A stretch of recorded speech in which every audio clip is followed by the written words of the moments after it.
4% 밑으로까지 떨어지면 금리는 인상하더라도 인상 속도가 둔화되겠죠. 그런 것은 굉장히 이 투자자 관점에서 유의미합니다. 그러면 이렇게 되죠. 그래프가 이렇게 그려지다가 갑자기 이렇게 되겠죠. 그럼 이게 뭡니까? 이걸 변곡점이라고 하잖아요. 그런 지점은 굉장한 시그널이라고 말씀드릴 수 있겠습니다. 다만 23년 경제도 고물가 시대인 건 맞습니다. 여전히 인플레이션 시대인 건 맞습니다. 요즘에 유럽도 굉장히 좀 심각하잖아요. 네. 이슈들 많이 나오고 있고 네. 뭐 유럽 할 거 없이 뭐 일본, 중국, 뭐 신흥국 다 이렇게 막 곳곳에서 이슈들이 쏟아지고 있는데 네. 좀 금리 인상 이슈와 이렇게 좀 연결이 돼서 네. 좀 어떻게 보고 있으신지 궁금합니다. 정말 이 복합 위기라는 표현을 쓰기 적절한 시점인 것 같아요. 기본적으로 전쟁이라는 게 배후에 깔려 있는 위기 상황인 건데요. 첫 번째는 이 금리를 놓고 경주하다시피 하고 있어요. 저는 오늘 낮에 한 방송에서 뭐라고 표현했냐면 장거리 쇼트트랙을 뛰는 것 같다. 이제 단거리는 좀 다르지만 장거리 쇼트트랙은 속도 경쟁이 아니잖아요. 순위 경쟁이잖아요. 그렇기 때문에 다 같이 천천히 달리면 힘을 덜 들이고 1등할 수도 있고 꼴등할 수도 있는 건데 누군가 한 명이 치고 나가 버리면 다 같이 빨리 뛰어야 되잖아요. 그러니까 꼴등도 힘들고 1등도 힘든 그런 국면인 거예요. 장거리 쇼트트랙인 것 같고 미국이 치고 나갔고요. 그리고 갑자기 영국, 유로존, 스웨덴 같은 유러피언 국가들이 치고 나갔어요. 그러니까 다른 나라들도 치고 나가는 거예요. 사실 유로존이 치고 나가기 전에 스웨덴이 치고 나가기 전에는 그때까지만 해도 우리 한국은행에서의 스탠스가 뭐였어요? 0.25, 0.25. 남은 두 번의 금융통화위원회에서 우리는 0.25씩만 올리겠다라고 했다가 어제 0.5%포인트 올리고 또 다음 11월에도 0.5%포인트 또 올리겠다. 올릴 수도 있다. 결국 우리도 속도를 올려놓은 거잖아요. 다시 말하면 22년을 놓고 봤을 때 터미널 레이트, 그 고점이 올라간 거잖아요. 앞당겨놓는 거. 다 같이 힘든 거예요. 네. 그리고 역시 오늘 밤에 발표되는 그 CPI에 따라서 또 미국은 결정적인 그런 칼을 단행할 수 있습니다. 칼을 선보일 수 있습니다.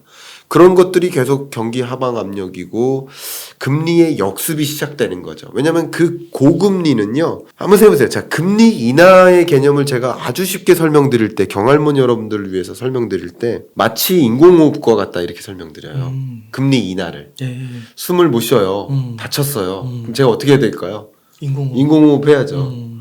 그러면 숨 못 쉬던 사람이 숨이 쉬워지죠. 숨이 다 쉬워지면 이제 어떻게 합니까? 이제 더 이상 인공호흡을 멈춰야죠. 알아서 숨 쉬니까. 알아서 숨 쉬고 있는데 계속 인공호흡하면 그만하면 이러겠죠. 그죠? 그게 인공호흡이에요. 그러니까 팬데믹 위기 때 경기 침체 왔고 경기 침체를 극복하기 위해서 경기를 부양시키기 위해서 금리 인하를 했던 거예요. 그죠? 혼자 그 경제가 숨을 못 쉴 때 숨을 쉬게 만들어주는 거죠. 그런데 21년 우리나라가 먼저 금리를 인상한 것은 물가 잡겠다고가 아닙니다. 경기가 이제 회복되고 있으니 우리 금리 인상해도 돼. 숨을 쉬니까 인공호흡 멈추자 이거예요. 경기 회복이 전제가 돼야 돼요. 그러니까 예를 들면 미국에서 고용시장이 진짜 강하다라는 성적표가 나오면 주가가 그 다음날 급락하죠. 왜? 강하면 강할수록 금리 인상 더 해도 된다는 뜻인 거예요. 그래서 급락하는 거예요. 네. 그러니까 이런 것들을 보면 좋겠는데 그러니까 경기 회복 여건이 나름 뒷받침되는 그런 선진국들이 제가 22년 전망서 말씀드릴 때 가장 중요한 22년의 특징 중에 하나가 불균형 회복이다. 선진국들은 회복되는데 개도국들은 못 회복된다. 라고 말씀드렸죠. 네. 이게 백신 보급 접종률이 달라서 그래요. 어제 그저께 IMF의 경제전망 보고서 나왔는데 거기서 보고서에서 뭐라고 이야기했냐면 아프리카의 접종률은 아직까지 25%가 안 돼요. 진짜요? 그러니까 우리나라는 100%가 넘었죠. 2번 접종하니까 200%에 가깝고 300%가 넘을 수도 있죠. 3번 접종자까지. 제가 최근 접종률을 아예 확인 안 했습니다. 이미 그만큼 회기점이에요. 코로나19 이전 수준으로 우리의 마인드가 돌아온 거예요. 백신 접종률 이런 거 확인 안 해요. 확진자 몇 명 뉴스가 아니에요. 코로나19는 이제 더 이상 뉴스가 아닌 거예요. 네. 무뎌진 거예요. 무뎌진 거. 그러네요, 진짜. 맞잖아요. 그래서 회기점이라고 표현한 거예요. 코로나19 이전 수준으로 온 거죠. 다만 아직도 그런 마스크 규제나 규제가 있기 때문에 마스크를 쓸 뿐이지 아마 많은 분들은 마스크 벗고 싶을 겁니다. 그렇죠? 그런 의미에서 말씀드리는 거고요. 그런 관점에서 불균형하게 회복됐으니까 선진국은 금리 인상할 수 있는 거예요. 그래서 선진국들이 금리 인상 치고 나가는 겁니다. 근데 특히 미국이 엄청나게 회복됐었거든요. 미국이 먼저 치고 나가는 거예요. 그리고 더군다나 물가라는 엄청난 숙제가 등장하니까 베이비 스텝 안 하고 엄청난 빅 스텝, 자이언트 스텝을 한 거예요. 근데 보니까 유로존도 마찬가지인 거예요. 유로존도 22년 경제 성장률로 보면 굉장히 압도적으로 좋습니다. 유로존이. 근데 이 유로존 같은 경우는 인플레이션 압력이 지금은 미국보다 더 커졌어요. 심지어 미국보다 커졌어요. 영국도 마찬가지. 네. 특히 러시아에 대한 에너지 의존도가 높은 유로피언 국가들일수록 이 인플레이션 압력이 너무 커져서 금리를 인상 그렇게 해야만 스웨덴도 1%포인트를 울트라를 해야만 한다고 판단한 거예요. 이렇게 하다 보니까 우리도 같이 더 빅스텝 하게 되는 거고. 근데 이런 와중에 일본은 그러니까 다 같이 그러면 좋은데 이런 와중에 일본은 2%대 물가 상승률이에요. 왜 그러냐면 일본은 원래 마이너스 물가 상승률이었거든요. 나름 많이 올라갔는데 땡큐 물가 상승률인 거예요. 그러니까 금리 인상할 이유가 있어요, 없어요? 없죠. 중국은 이 와중에 경기 침체예요, 지금. 물가가 더 중요한 게 아니에요. 대봉쇄하고 지금 난리도 아니죠. 경기 부양이 더 중요한 숙제니까 금리를 인하하는 완화 정책을 여전히 유지하고 있어요. 그러니까 이런 과정에서 아예 경기 침체나 강달러나 이것으로 인해서 자금이 유출되는 거 그걸 걱정하는 그런 신흥계독들 얼마나 힘들까요? 엄청 힘들죠. 엄청 힘들죠. 지금 그래서 신흥국 외환위기 가능성이 높아졌고 이미 신흥국 외환위기가 등장했죠. 그죠? 터진 것도 예, 있죠. 스리랑카, 방글라데시 구제금융 신청했잖아요. 외환위기 등장했고 그래서 제가 6월 달에도 그 외환위기가 발생할 수 있고 외환위기가 발생하면 그 위험이 다른 신흥국으로 전이될 수 있다. 더군다나 중국과 일본 얘네들이 완화적인 스탠스를 유지하기 때문에 아시아라는 그 덩어리를 놓고 봤을 때 투자자들 입장에서 얘네 아시아 통화의 가치가 많이 떨어지네. 왜냐면 엔화와 위안화가 절대적으로 기여도가 높으니까 아시아를 그렇게 평가하는 거예요. 그러니까 자금 유출이 더 많이 일어나고 우리나라도 같이 묶여서 돈 이탈하는 거예요. 그런 외환 위기가 가능성이 점증되고 있는 국면이란 거죠. 그러니까 이번에 정말 이런 일이 있을 수 있나라는 것들이 자꾸 벌어지고 있는데 유엔에서 맞아요. 그러니까 뭐 미국이라고는 표현 안 했지만 특정 국가가 금리 인상 이렇게 하면 안 된다. 네. 왜 그랬을까요? IMF는 다 같이 공조해라라고 했어요. IMF는 어제 그저께 다 같이 긴축적 스탠스를 유지해야 된다. 재정 정책조차도 완화적이면 안 된다. 이건 약간 영국을 겨냥해서 얘기한 것 같아요. 영국이 감세 정책 발표했었거든요. 그런 거 하지 마라. 다 긴축으로 해서 물가를 먼저 잡아라. 연준의 의견하고 똑같아요. 근데 유엔은 왜 이런 표현을 했을까요?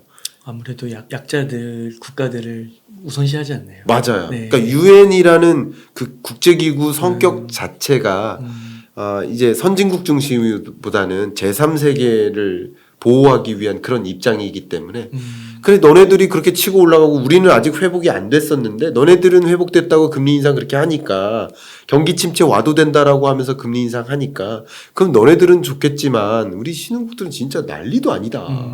이 얘기를 한 거야. 외환위기 가능성이 더 점증되고 취약해진다. 그러니까 이런 국면의 모습들이 세계 경제의 흐름이고요. 근데 계속 안타깝지만 에너지 위기, 에너지 크라이시스라고 표현하죠. 에너지 위기가 오니까 fertilizer crisis라고 표현합니다. 비료 위기가 와요. 왜냐하면 이 에너지로부터 요소를 추출해서 비료를 만들어요. 요소수도 만들지만 석탄, 천연가스, 그리고 석유 이런 걸로부터 요소를 추출합니다. 근데 에너지 가격이 오르니까 당연히 비료 가격이 올라요. 그러면 식량 가격이 오르죠. 그럼 식량 가격, 그러니까 밀, 콩, 옥수수 같은 이런 농산물 가격이 오르죠. 오르면 당연히 사료값이 오르죠. 사료값이 오르니까 고기값이 오르는 거예요. 왜냐하면 우리나라가 세계 7위 곡물 수입국인데요. 왜 수입하냐면 여러분 몽골 한번 가보시면 몽골 제 영상 보셨죠? 몽골에서 찍었습니다. 예. 그 몽골 가시면 5천만 마리의 양이 있는데 5천만이요? 5천만. 예. 와. 뉴질랜드 8천만. 와. 이런 나라들은 다 방목이에요. 풀 뜯어 먹어요. 근데 우리나라의 이 그 낙농은 어떻습니까? 비료래요. 사료주잖아요. 그러니까 사료가 더 곡물 수입량이 많은 그 산업 구조예요. 우리나라 가둬놓고 키우고 하니까. 그러니까 사료 가격이 오를 때 더 취약한 거예요. 서유류 같은 기업들 공급업체가 누구예요? 목장주잖아요. 저는 기업을 방문하니까 이분들이 얼마나 힘든지 제가 알거든요. 우유값은 올리지 말라고 그러고 정부에서. 근데 이 사료값이 올라가지고 사료값이 전체 이 생산 비용의 55% 정도 차지해요. 와. 소고기를 뭐 예를 들어 5kg 만드는 비용이 5만 원이다 만약에 그 중에 한 55% 정도가 사료 비용이라고 볼 수 잘 있어요. 먹어야 되는 거군요. 그래야 우유가 나오는 거군요. 그렇겠죠. 우유, 고기 다 마찬가지예요. 그러니까 이게 결국 식량 위기에서 뭐 전반적인 물건의 가격이 올라요. 당연히 소고기 가격 오르면 우리 식당 가서 먹는 식당 가격도 오르는 거고 그러면 그런 것들이 반영되다 보면 다 오르는 거예요. 다. 그래서 모든 물건의 가격이 오르면서 지금은 인플레이션 시대가 온 거예요. 아까 말씀해 주신 그거네요. 실제 체감 경제의 네. 어려움. 제가 그거를 책에다가 그림을 넣었는데요. 네. 그림을 어떻게 넣었냐면 이 방망이를 때렸어요. 이 방망이가 뭐냐면 경제 제재. 경제 제재와 방망이를 딱 때리니까 먼저 에너지 위기가 와요. 도미노. 에너지 위기들이 오더니 이제 인플레이션이 나를 때리는 거예요. 바이든을 때리는 거죠. 지금 그런 국면이에요. 그런 국면에 처해 있기 때문에 정말 이 녹록지 않은 모든 것들이 위기인데 거기에 금리까지 올라보니까 어렵고 어제 그저께 IMF 경제전망 보고서에서 제가 아주 의미심장한 부제를 읽었는데요. 좀 놀랐습니다. 이런 표현을 하기가. 별 그러니까 crisis 이런 단어를 계속 붙이다가 이번에 crisis라는 단어를 뭐라고 붙였냐면 cost of living crisis. 이거 이제 그 있는 빼기 표시가 들어가야 됩니다. cost 빼기 of 빼기 living. 그래야 형용사가 되잖아요. cost of living 생활비 crisis. 내핍점을 설명하는 거예요. 그죠? 네. 어제 그저께 나왔지만 그것도 제 생각을 많이 보조해 주더라고요. 그런 만큼 어려운 국면에 치닫게 된다는 것이죠. 딱 설명을 해주시니까 이게 진짜 어려움이라는 게 공감이 되면서요. 요즘에 좀 뉴스를 보니까 그래서 그런가 이게 힘들어지면 개별적으로 각자 도생 한다고 하잖아요. 네, 그 네. 용어가 계속 나오는 것 같아요. 힘드니까 이제 뭐 나부터 챙겨야지 다른 사람을 볼 여유가 없어지는 것 같고 네. 점점 더 그런 쪽으로 가는 것 같고요. 맞습니다. 남을 지켜줄 네. 여유도 많이 없어지고 그리고 기업도 정말 내 코가 석자다. 네. 그래서 허리띠 졸라매고 그런 모든 국면이니까 그래서 그냥 궁핍하다는 표현보다 여러분이 그것을 스스로 이겨내야 되는 시대 네, 그렇게 표현하는 게 맞지 않을까. 그래서 내핍이라는 단어를 선택했습니다. 그 교수님께서 이렇게 강조해 주시는 게 항상 세 개를 봐야 된다. 네. 물가, 금리, 자산 이렇게 얘기해 주시잖아요. 맞아요. 그래서 이제 금리 부분 앞단에 이제 물가가 있는 거잖아요. 네. 지금 이런 현상들이 벌어진 근본적인 이유 중에 맞아요. 하나라고도 볼 수 있고 맞아요. 어떻게 물가는 좀 정점을 찍었다고 얘기는 할 수 있는 걸까요? 네. 우리 웅달님하고 정말 여러 차례 줌에서 만나고 대면으로 만나서 말씀드렸던 똑같은 이야기인데요. 물가 금리 시장이죠. 근데 그 시장 중에 하나가 자산 시장 말씀 주신 거고요. 물가 정점 찍었죠. 제가 보기엔 물가 정점 찍었습니다. 네. 다만 물가 정점 찍은 게 아니라 물가 상승률 정점 찍었다 이렇게 표현을 정확하게 해드리겠습니다. 물가 상승률은 이미 7월 달이 정점이었다라고 생각을 하고요. 그리고 정점 찍고 떨어지고 있는 국면이다 이렇게 보고는 있습니다. 더 올라가진 않겠다라고 보고 있습니다. 심지어 오펙 플러스 회원국들이 오펙 회원국과 플러스 국가들이 감산 합의에 도출을 했어요. 도출했지만 감산 합의 이행은 다른 얘기입니다. 전혀 다른 얘기입니다. 전혀. 감산 합의 이행이 어려워요. 굉장히 어려운 일인 겁니다. 말씀드렸듯이 한 20여 개 국가가 감산 합의 합시다 이렇게 약속을 했는데 결국 각자 도생이라는 관점에서 각각의 국가들은 어떤 생각을 할까요? 19개 국가가 다 감산해 주겠지. 그러면 나만 증산하면 가격 올라가고 돈 많이 이런 생각하고 있어요. 네. 감산 합의의 의미가 그거예요. 제가 그 감산 합의서를 봤는데 정말 죄송합니다. 이렇게 허접한 서류를 처음 봤어요. 정말 허접합니다. 오탈자가 왜 이렇게 많아요? 아, 그래요? 한 장인데 IMF 보고서처럼 뭐 300페이지도 아닙니다. 네?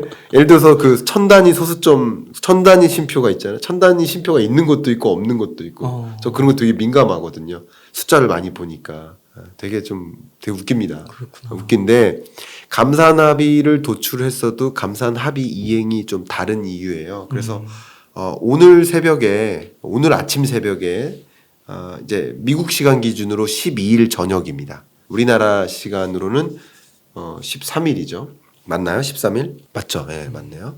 또 틀린 얘기하면 안 되니까. 그러니까 미국 날짜 기준으로 12일 저녁, 우리나라 날짜 기준으로는 13일 오전에 미국 에너지정보청이죠. EIA 전망치를 봤는데 감산 합의한 걸 알면서도 국제 유가가 그렇게 상향 조정되지 않았습니다.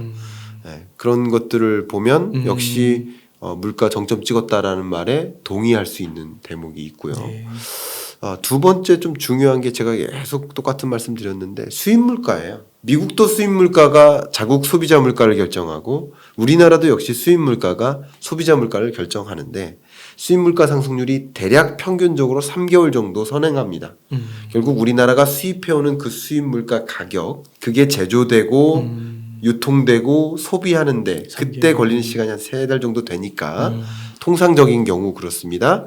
그렇기 때문에 소비자 물가 상승률이 3달 있다가 안정화되는데 이미 제가 그래프 보여드렸었죠. 아마 그 영상 찾아보시면 됩니다. 제 기억에는 제가 한강공원에서 우리 인터뷰하면서 수입 물가 상승률하고 보여드리면서 말씀드렸던 것 같아요. 네. 수입 물가 상승률이 올라가면 조금 있다가 소비자 물가 올라가고 맞아요. 근데 이게 맴돌고 있거든요. 그러니까 정점 찍었다라는 것에 거의 한 표에 해당되고요. 그다음 가장 중요한 것은 물가 상승률과 물가가 다르다고 했잖아요. 근데 물가 상승률은 물건의 가격이 얼마나 상승했나 상승률로 표현해 본 건데 항상 말씀드리지만 비교 연도가 중요하다. 그런데 21년 7월까지만 해도 인플레이션 시대라고 보지 않았는데 7월 이후부터 인플레이션이 시작됐어요. 그러면 그때 가격이 이만큼 올랐기 때문에 그 오름폭을 계속 유지하기란 굉장히 어려운 거예요. 예를 들면 국제 유가가 70달러에서 100달러로 올랐습니다. 네. 그러면 130달러로 오르지 않는 한 여전히 30달러 수준이잖아요. 네. 격차가. 네. 근데 그 같이 30달러씩 올라도 상승률은 떨어져요. 그렇죠. 그렇죠? 네. 상승률은 맞아요. 떨어져요. 그게 네. 물가 상승률의 개념이잖아요. 근데 100달러 찍고 90달러, 80달러로 보고 있는데 근데 물가 상승률이 올라갈 거냐라는 거죠. 그런 관점에서. 그래서 비교 연도가 더 중요하고 비교 연도 시점이 2021년 7월 이후랑 비교했을 때 2022년 7월 이후부터는 고점 찍고 떨어질 가능성이 높다는 거죠. 굳이 따지면 2022년 7월까지 고점을 향해서 계속 올라갔던 이유는 상당한 기여가 21년 5, 6, 7월 물가 상승세가 낮았기 때문이라고 볼 수도 있는 거죠. 그러니까 그 밖에도 여러 가지 근거를 들어드릴 수 있는데 그런 여러 가지 면에서 물가 상승률은 고점을 찍고 이제 안정화되는 모습이라고 판단을 하고 있습니다. 다만 물가 상승률이 고점인지 아닌지는 중요치 않다. 그 중요하게 여기는 사람들은 금융사들이고 파월 입장에서는 상대적으로 혹은 금통위 위원들, FOMC 위원들 입장에서는 제가 그 다음 미국 FOMC 회의 때는 워싱턴에 가거든요. 기회가 된다면 제가 웅달님하고 네. 워싱턴에서 제가 연결해서 즉시 분석도 역시 이어갈 수 있도록 할 텐데 제가 여러 미팅들 페드도 가긴 하지만 미팅들이 있어서 그게 겹치면 또 못할 수도 있겠죠. 네, 최대한 제가 만들어 보겠습니다만 어쨌든 그 연준 위원들의 생각에는 정확하게 거론했죠. 근데 사실은 정확하게 거론할 필요도 없는 일인 거거든요. 왜냐하면 쓰여 있어요. 우리나라의 목표 안정 물가는 2%다. 우리나라 한국은행에도 쓰여 있고 한국은행의 목적은 한국은행법 1조 1항 국가기관은 법에 의해 존재한다는 뜻이잖아요. 국가기관은 그러니까 한국은행법이 있을 거 아니에요. 1조 1항이 물가 안정이라는 표현이 들어가 있어요. 1조 1항. 한국은행의 설립 이유가 뭐다? 물가 안정이에요. 그러니까 물가 안정하는데 그 물가 안정의 의미가 뭐냐? 목표 물가를 만드는 게 물가 안정이에요. 그러니까 5% 6%의 물가는 물가 안정이 아니에요. 2%를 맞춰줘야 목표 안전 물가에 부합하고 그게 안정한 물가예요. 그걸 이루기 위해 노력하겠다라고 얘기한 것 뿐이에요. 잭슨홀 미팅 때 그걸 가지고 놀란 거죠, 사람들은. 그게 당연한 건데. 그러니까 금융시장에서 자꾸 조성해 놓은 거예요. 뭐라고? 고점 찍고 떨어졌다. 이제 금리 인상 더 이상 없다. 지금이 주식 저점이다. 담아라. 언제부터? 지난 22년 3월, 4월, 5월 내내 그 얘기했잖아요. 근데 제가 6월에 나와서도 앞으로도 계속 떨어질 거다. 22년 끝자락까지는 주식이 좋지 못하다. 그 말씀 그때도 드렸잖아요. 예. 그래서 그런 거죠.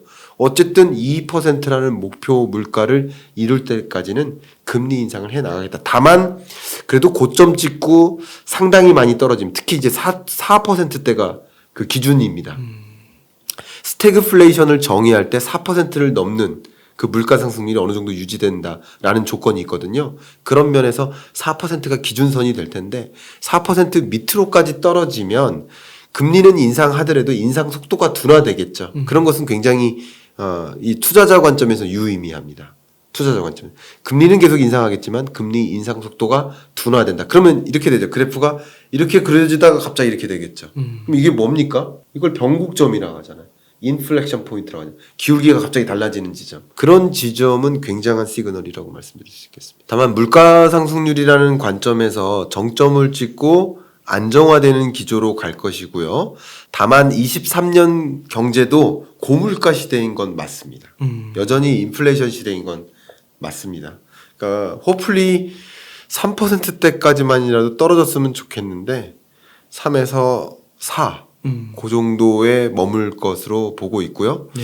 2% 밑으로 떨어지긴 어렵겠다라고 보고 있습니다. 그렇기 때문에 금리를 그림을 그려보면 22년 끝자락에 금리 인상 속도가 조금 둔화되고요. 그죠? 그리고 23년 상반기까지도 여전히 금리 인상을 하고요. 그러나 베이비 스텝으로 하고요. 그리고 23년 중반부터는 계속 맴도는 거죠. 그런데 종전까지만 해도 이게 요렇게 올라갔다가 맴돌 거고 금방 떨어질 줄 알았는데 이제 경기 부양적으로. 근데 생각보다 더 많이 올라가고 더 가파르게 올라가다가 그리고 더 오래 맴돌다가 안 떨어지고 계속 가는 이런 흐름. 그게 금리의 향방 이렇게 볼 수 있을 것 같고 시중금리는 그것에 비슷하게 움직일 것입니다. 그래서 연말 기준으로는 대출금리가 8%대 그 정도를 기록할 것으로 생각하고 있습니다. 굉장히 많이 비싸지죠. 네. 미국에서 제롬 파월이 재밌는 일인데 작년에 인플레이션 현상을 받아들이지 않고자 여러 가지 것들을 얘기하다가 우리는 연간 기준 인플레이션율에 기초하겠다. 뭐 한 번, 두 번 뭐 2%를 초과하는 높은 물가가 나오다 하더라도 그것 때문에 금리 인상하지 않겠다라는 표현을 하면서 연평균 목표 물가제 뭐 이런 것을 도입한 적이 있어요. 네. 그렇기 때문에 연평균 기준으로 하는 게 맞다고 생각을 합니다만 근데 금통위가 1년에 8번 열리잖아요. FOMC도 8번 열리고요. 그 8번 열리는 이유는 그때그때의 거시경제 상황과 물가를 봐가면서 하는 거기 때문에 연평균까지 봐가면서 할 수는 없다고 생각이 되고 더군다나 금리를 인하해야 되는 그 필요성이 생긴다. 지금처럼 어려운 경제라는 것을 경기 침체라는 것을 용인해 가면서 금리 인상을 단행했기 때문에 물가가 정말 빨리 안정화됐다라는 사인을 확인할 거면 연평균 목표제를 가지고 대입할 것이 아니라 당장이라도 빨리 금리 인하해서 경기 부양시켜야 되겠다라고 생각할 겁니다. 여러분이 연준 위원이라고 생각해 보세요. 물가도 중요하고 경기 부양도 중요한데 일단 경기 부양이라는 이 토끼를 놓친 채 물가 잡겠다고 열심히 달려나가고 있는데 물가는 잡았습니다. 그럼 이제 뭐 해야겠습니까? 빨리 달려가서 그렇죠. 경기를 잡아야 되지 않겠습니까? 그래서 빨리 금리 인하를 가져가기 위해서라도 연평균 기준보다는 월간 기준으로 판단할 것이라고 생각이 됩니다. 물론 이제 그것을 판단하기 위해 여러 가지 원자재 가격의 동향이라든가 수입 물가가 동향이라든가 뭐 달러 환율의 동향이라든가 이런 걸 봐가면서 아 우리나라 이제 물가 잡힐 수 있는 거겠구나 금리 인상 안 해도 되겠구나 이렇게 판단할 수 있겠죠. 그러면 그게 전년 대비로 지금 이제 8%대가 나오는 건데 네. 전년 대비로 그게 4%까지로 보는 건가요? 물가가요? 네. 예 맞습니다. 아. 물가 상승률이 전년 대비했을 때 음, 23년 상반기는 음, 뭐 4%대 그리고 음. 23년 하반기는 뭐 3%대 아, 요 정도로 안정화될 것으로 생각을 하고 있습니다. 너무 많은 변수들이 있기 때문에 제가 쉽사리 이렇게 쉽게 네. 말씀드리긴 어렵지만 지금의 스탠스에서는 다른 이변이 없는 한 그런 시나리오로 가지 않겠느냐라고 판단하고 있습니다. 진짜 그 물가가 그 4% 3%뭐 그런 수준으로 이게 잘 귀결이 되지 않는다고 하면은 상당히 고점에서 기준금리가 계속 횡보할 수도 있겠고 그렇습니다. 심지어 더 오를 수도 있겠네요. 만약에 네. 잡히지 않는다고 하면. 다만 제가 이런 건 너무 음. 쉬워서 예언해 볼 수도 있겠는데 음, 내년 최저 물가 상승률을 기록하는 월 그거는 23년 7월이 될 것이다. 오, 왜요? 그럼 7월이 될 것이고 그것은 8월에 확인할 수 있을 것이다. 아, 그러겠네요. 예. 22년 7월이 예. 피크였으니까. 피크였으니까. 아, 그러니까 이게 네. 기저 효과를 무시할 수가 없어요. 아. 이런 지표들이 전년 동월 대비 비교하는 거기 때문에 음, 그래서 이게 결국은 이 CPI를 계산하는 게 지수화돼요. 지수화에 대해서 뭐 100 몇 뭐 이렇게 기록이 돼요. 그래서 100 몇으로 지금 이달의 물가를 표현해 본 거고 그 지수가 전년 동월 대비 얼마나 상승했나를 계산해서 물가 상승률이 나오는 겁니다. 그러니까 그 CPI라는 것이 그만큼 급등하지 않는 한 그게 상대적으로 어렵다는 것이죠. 굉장히 조심스럽지만 네. 예, 우리 한번 확인해 보는 절차도 가져보면 어떨까 생각합니다. 기저효과라는 부분을 예, 감안한다면 예, 다른 충분히- 이변이 없는 한 그럴 가능성이 높다라고 보고 있습니다. 그러니까 내년 1년이 이제 그런 물가를 잡지 못하느냐 그걸로 인해서 이제 힘든 시기가 얼마나 또 길어질 수 있느냐 이런 거를 이제 고민할 수 있겠고 근데 또 말씀해 주신 것처럼 이제 뭐 기저효과나 이런 걸로 봤을 때는 그래도 4% 3% 이렇게 갈 수 있는 가능성이 보이는 거고요. 그렇습니다. 음. 맞습니다.